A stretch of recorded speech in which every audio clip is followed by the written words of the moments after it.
Hello everyone, welcome to our YouTube channel and मैं हूं आपकी forensic educator Diksha Sharma. And आज की क्लास में हम पढ़ रहे हैं history of firearms and ammunitions. ठीक है, तो हिस्ट्री ऑफ फायर आर्म्स काफ़ी बड़ी है, तो आज की पूरी क्लास में आई गेस हम ये टॉपिक ही कवर करेंगे।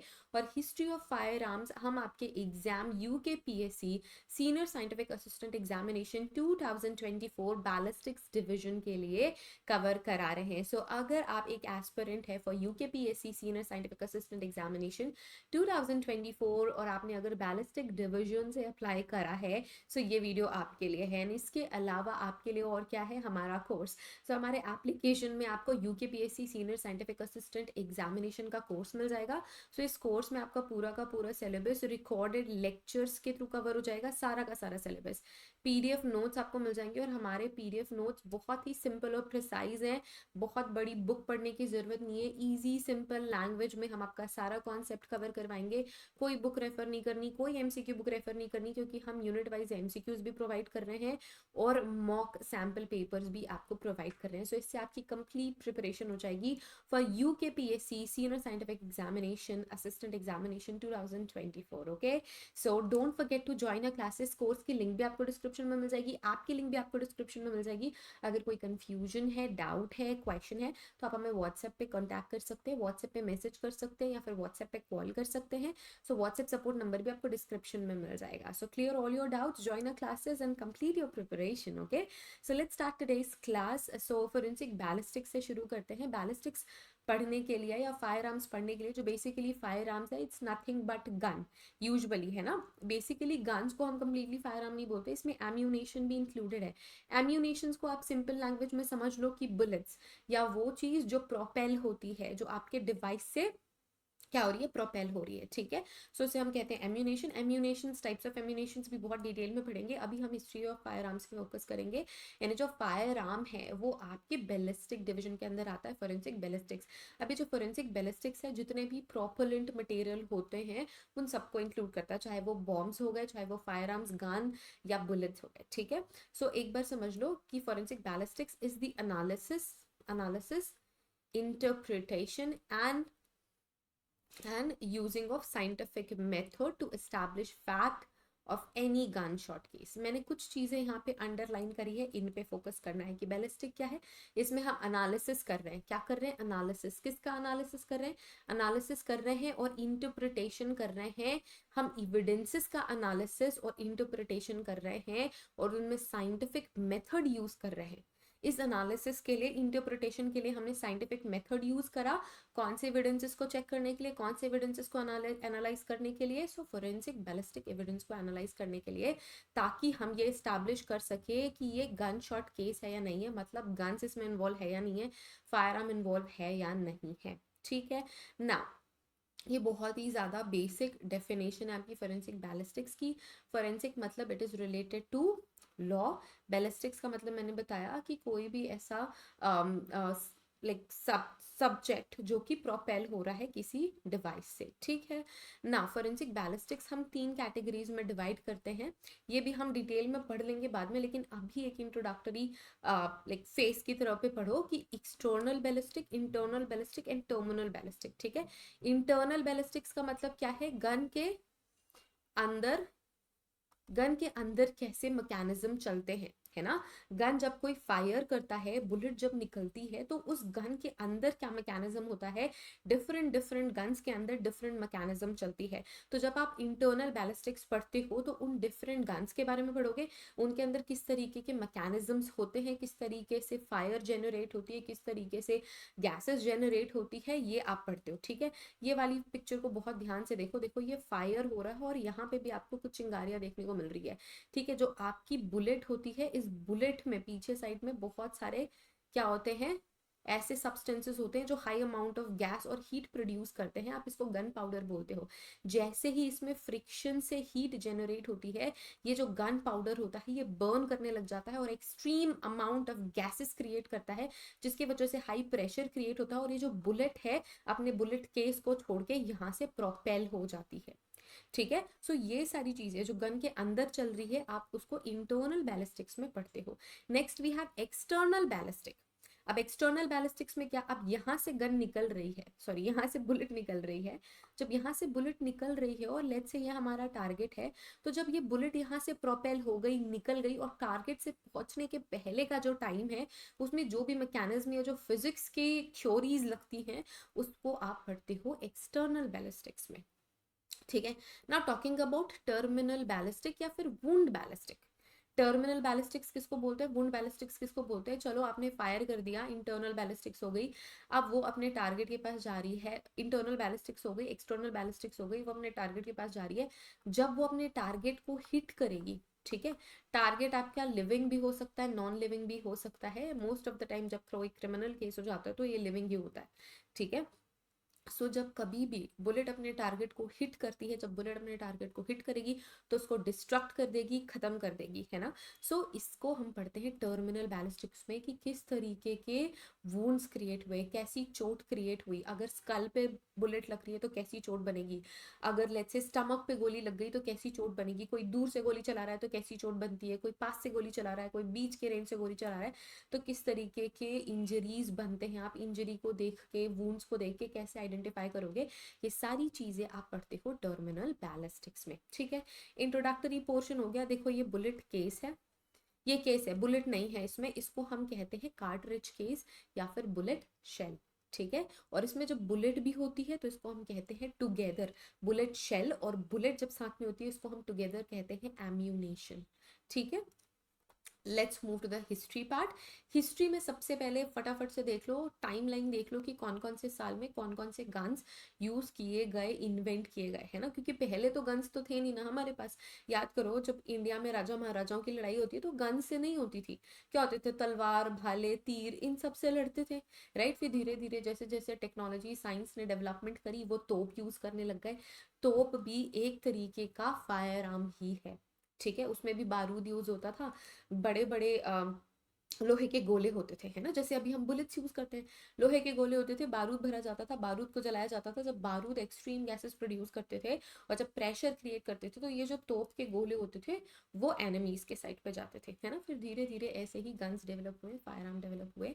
तो देखो 1232 में, 1232 में Chinese who invented gun powder, तो गन पाउडर से शुरू करते हैं, या फिर जिसे हम कहते हैं ब्लैक पाउडर। ब्लैक पाउडर या गन पाउडर चाइनीज पीपल ने इन्वेंट करा था, and they first use it in a weapon, gunpowder filled with tubes known as rockets। उन्होंने छोटे छोटे ट्यूब्स में गन पाउडर को यूज करा और रॉकेट्स इनको बोला, ठीक है। टाइमलाइन की बात करें 1364, 1364 is the time when we first recorded the use of firearm। सबसे पहले फायर गन्स तभी चली थी। Shooter lit wick by hand that ignited gunpowder and was loaded into the gun barrel।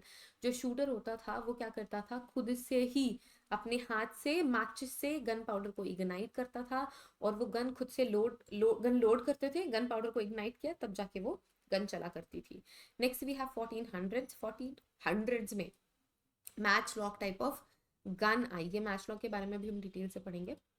Match lock type of gun I, it was the first mechanically firing guns, तो इसमें हमें खुद से माचिस वाचिस जला के गन पाउडर को बर्न नहीं करना था। Wicks were not attached the clamp that sprang into the gunpowder and was placed in a flash pan। Gun में एक छोटा सा फ्लैश पैन होता था, उसमें ही गन पाउडर रखी जाती थी। जब हम फोटोग्राफ से समझेंगे तो आपको समझ में आ जाएगी।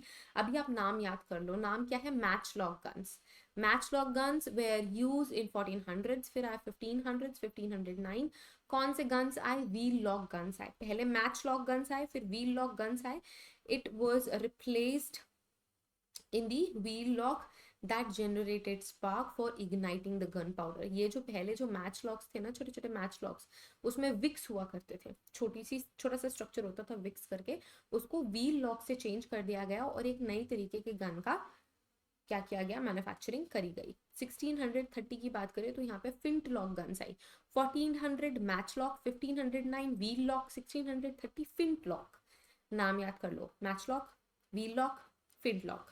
फिंट लॉक क्या है, the flintlock did two things mechanically।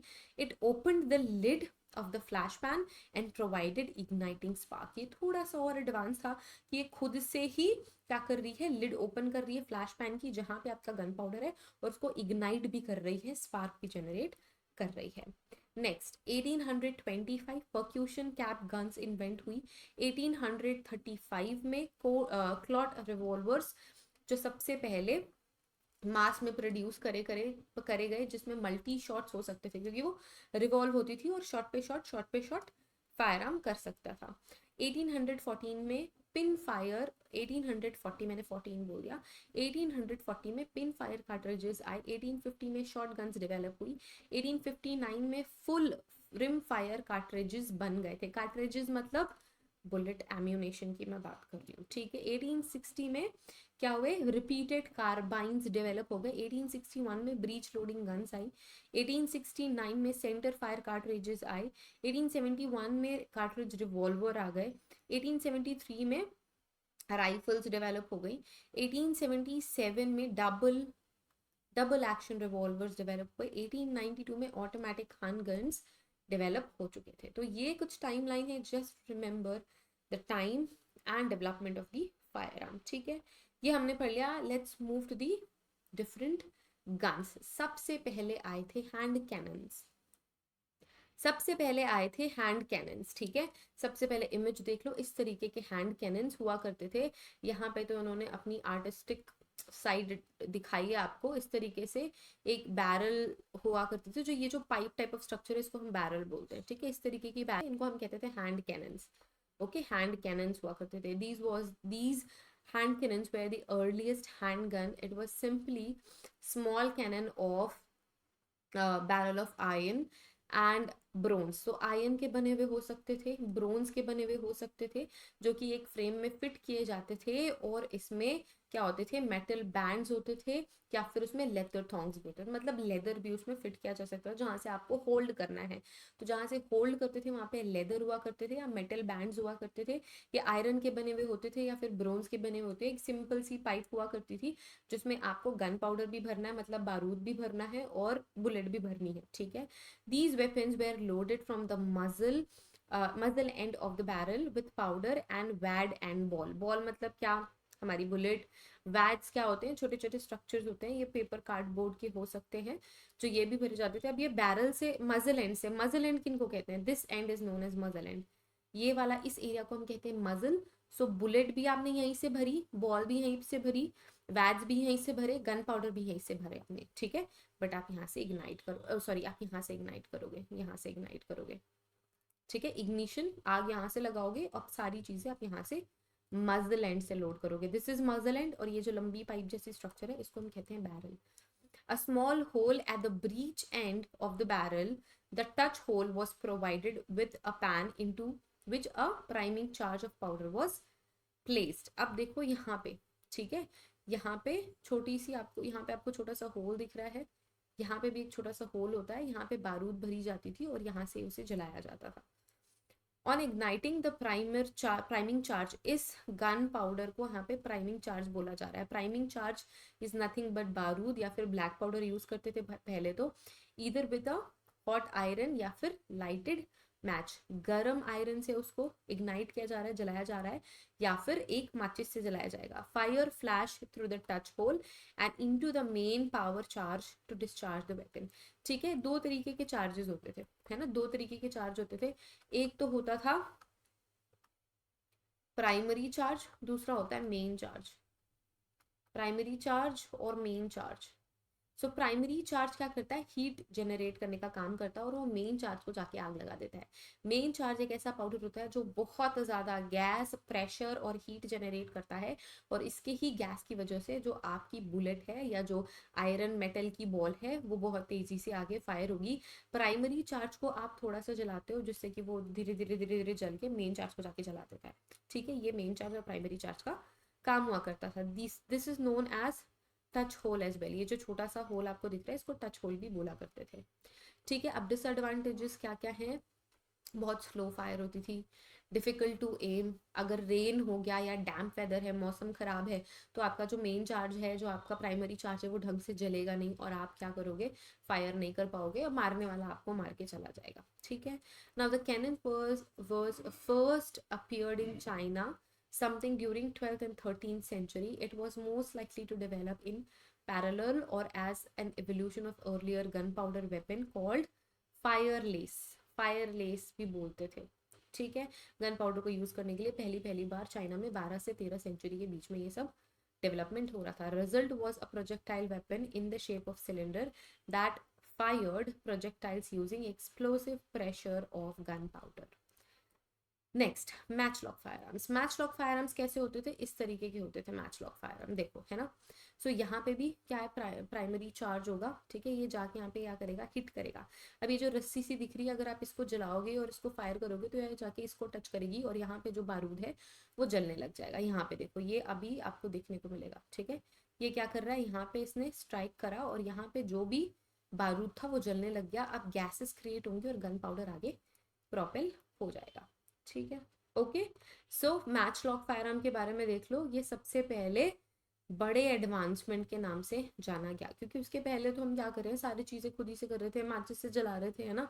तो उससे तो बहुत बड़ा डेवलपमेंट हो गया था, ठीक है। एक तरीके से वेपन ही बना था ये। It was filled with one hand and also gave some opportunity to aim as well. इससे आप एम भी कर सकते थे और एक हाथ से उसको क्या कर सकते थे, जला भी सकते थे। The construction of the matchlock was exactly same as the hand cannons in that muzzle loaded and hand touch hole covered with a priming charge. So basically जो muzzle loading थी, जो प्राइमरी चार्ज जहाँ पे touch whole से fill करते थे, उसको change किया गया।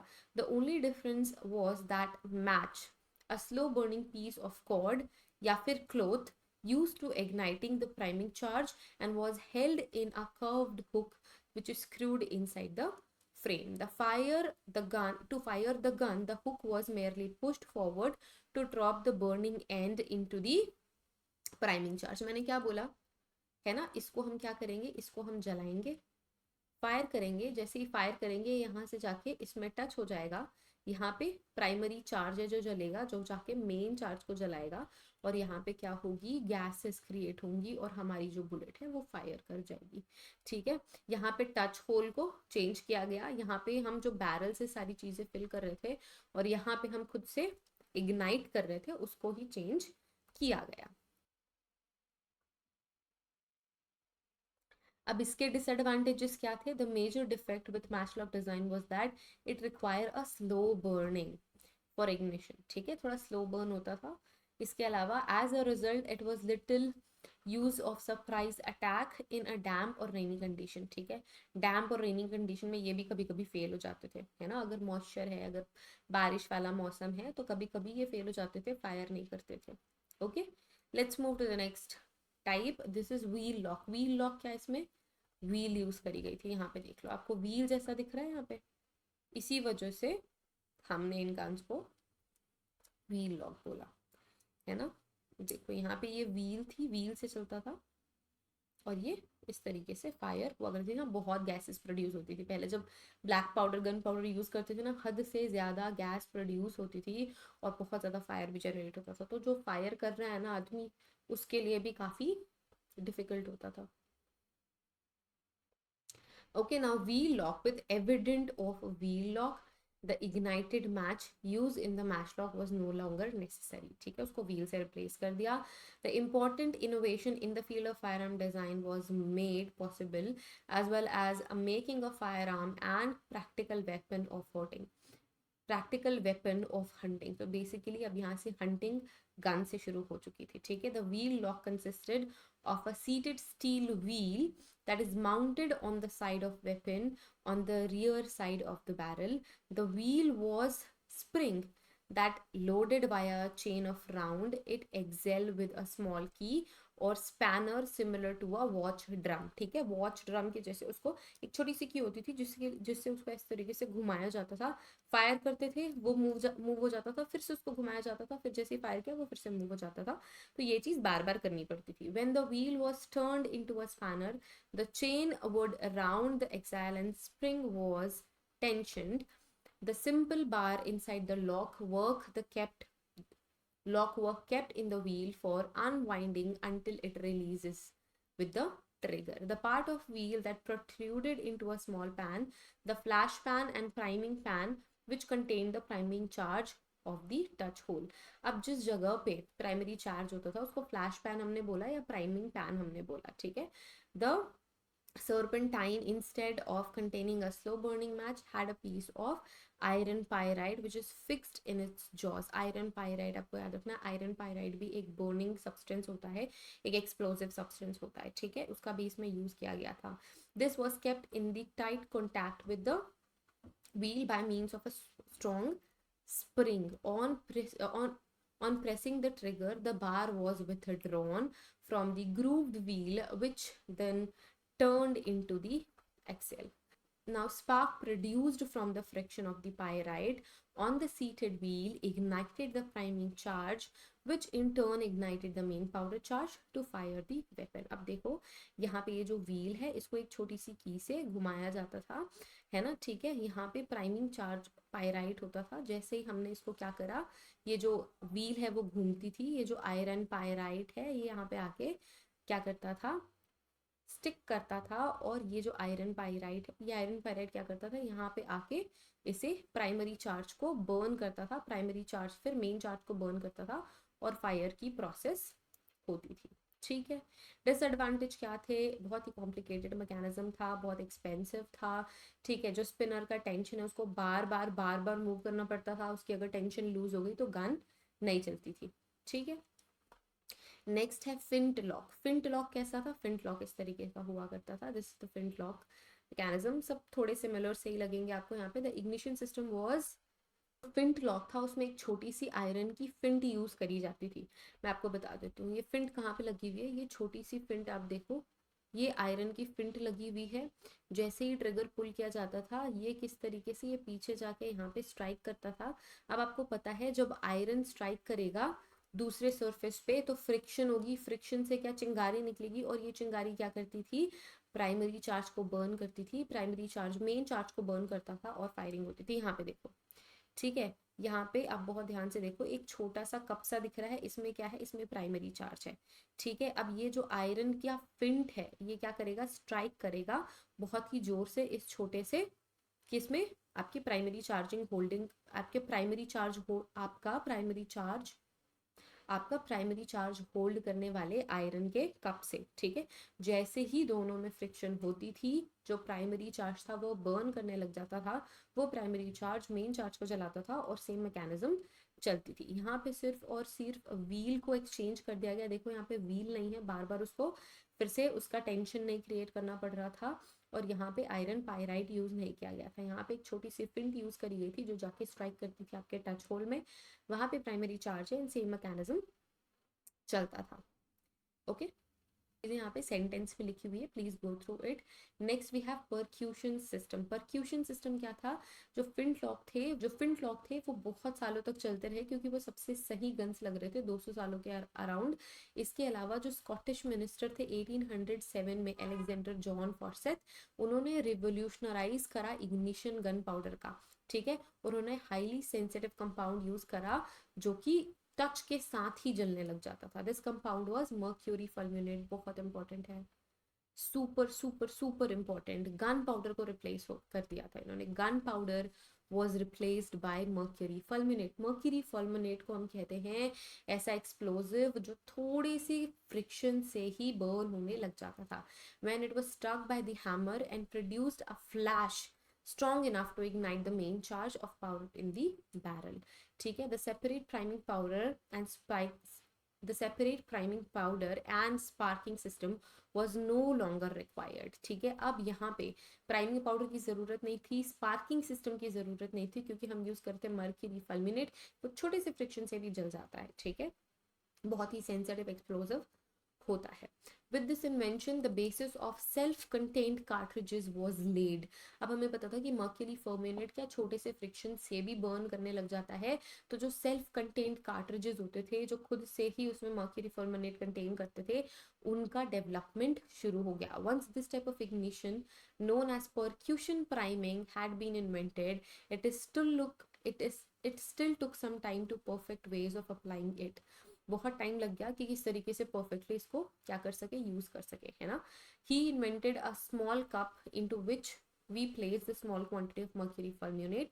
It was placed over a small tube called a nibble projecting from the rear side of the barrel, the hammer striking the mercury fulminate in the cup, which caused detonation and send a flame down to the nibble tube, igniting the main charge of the barrel, और उससे आग लग जाती थी. तभी pin fire system develop हुआ. उसके बाद रिम फायर सिस्टम डेवलप हुआ और सेंटर फायर सिस्टम डेवलप हुआ. ठीक है, रिम फायर, पिन फायर और रिम फायर, पिन फायर और एक क्या था, सेंटर फायर. Centre fire. ठीक है, अब रिम यहाँ पे बनी हुई, तो ये आप समझो ये मैंने बुलेट बनाई है. ठीक है, ये बुलेट की शेल है और ये बुलेट है.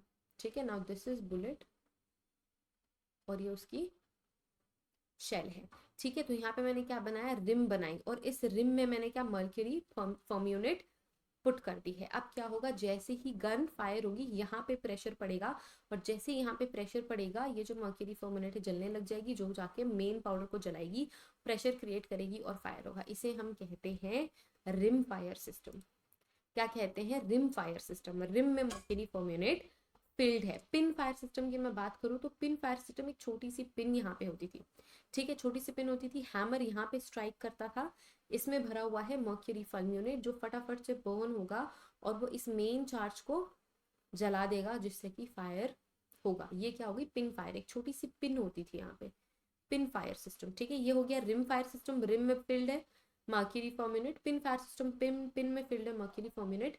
और ये सेंटर फायर सिस्टम. तो सेंटर फायर सिस्टम क्या, ये सेंटर में. ठीक है, सेंटर में क्या है, मर्क्यूरी फर्म यूनिट मैंने फिल कर दी. इस तरीके से दिखता था वो.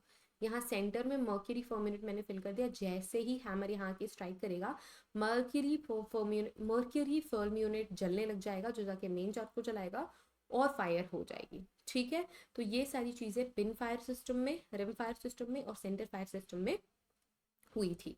ठीक है, now pin fire system introduced to the United Kingdom at the Great Exhibition in London 1851 by the Leaf-Lewis. Pinfire weapon was one of the earliest true breech loading weapon used for a self-contained cartridge in which the propellant and missile and priming were held together in the brass case. brass के case में क्या हुआ, ये pin था. Brass के case में सारी चीजें इकट्ठे पहली बार ही भरी गई थी. ठीक है, in this system a percussion cap was inside the cartridge case with a pin type of structure which rested on the percussion cap which is protruded through the side of the cartridge case. ठीक है, यहाँ से निकला हुआ है, protruded है, ये cartridge case है ना, cartridge case के साइड में ये protruded pin है. ठीक है, सो इसी पे आके स्ट्राइक होता है. Now striking the pin with the weapon hammer drove the pin into the priming compound that causing the detonation and ignition of the main propellant charge. ठीक है, ये क्या करेगा, इसको स्ट्राइक करेगा, ये बर्न होके इन सबको जला देगा. ठीक है, सो इस तरीके के गन्स में वो यूज होने लगा और यहाँ पे हम बिना किसी प्रिपरेशन के एक बुलेट में सारी चीजें फिक्स करके यूज करने लग गए. ठीक है, रिम फायर की मैं बात करूं, so it is a thin walled cartridge with a hollow flanged rim into the rim which spun small quantity of priming compound.